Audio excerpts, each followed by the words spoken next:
Hello friends, आज मैं आपको बताने जा रहा हूँ रिस्क मैनेजमेंट के बारे में। रिस्क मैनेजमेंट में आप अपने रिस्क को मैनेज करते हैं, यानी कि अगर आप ट्रेड कर रहे हैं 10,000 रुपये से, अब आपको चाहिए कि आप 500 रुपये ही शायद से रिस्क में डालेंगे, तो आपको ये भी देखना पड़ेगा कि आप रिवॉर्ड कितना लेके जा रहे हैं।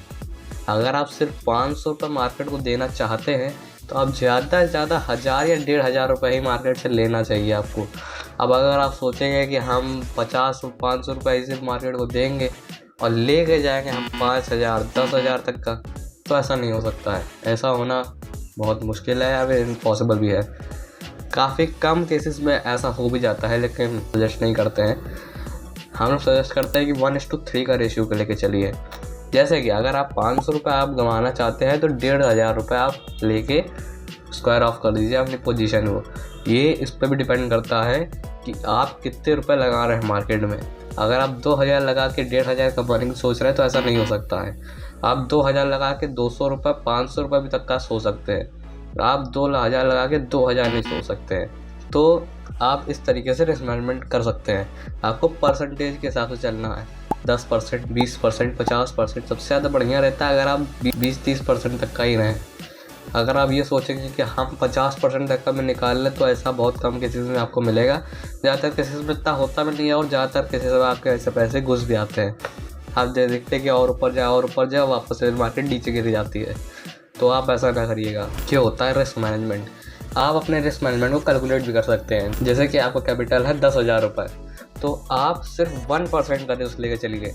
यानी कि अगर आपका 10,000 का कैपिटल है तो आप सिर्फ 100 रुपये रिस्क पे लेके चलिए। अब आपको ये देखना है कि आपका चार्ट क्या बता रहा है। चार्ट आपको कितने % का स्टॉप लॉस लेने को कह रहा है, वो आप देख सकते हैं कि अगर सपोर्ट, रेजिस्टेंस, ट्रेंड लाइन और बाकी सारी चीज़ों से आप ये देख सकते हैं कि आपका कितना चार्ट बता रहा है कि आपको स्टॉप लॉस लेना चाहिए।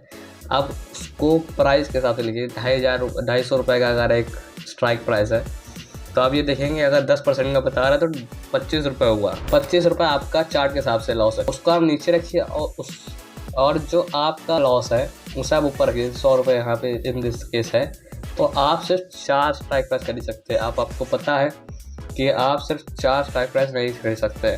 आपको एक लॉट खरीदनी पड़ेगी जिसमें 15 होते हैं, तो आप 4 नहीं खरीद सकते। तो आपको या तो अपना रिस्क बढ़ाना पड़ेगा या तो आप स्टॉक्स पर ट्रेड करिए। तो या इस तरीके से आप कर सकते हैं ट्रेडिंग। बाकी आप इसको चेंज ना करिएगा कि हाँ अब मेरा 4 दिखा रहा तो मैं 15 ले लूँ। 1% का स्टॉप लॉस काफ़ी सही स्टॉप लॉस रहता है और 1:3 का आप ले सकते हैं, यानी 3% का प्रॉफिट 1% का लॉस। तो ये था रिस्क मैनेजमेंट में। इस तरीके से आप कैलकुलेट भी कर सकते हैं। बाकी चीज़ों के बारे में जानेंगे हम लोग अगले वीडियो में। तब तक के लिए बाय बाय।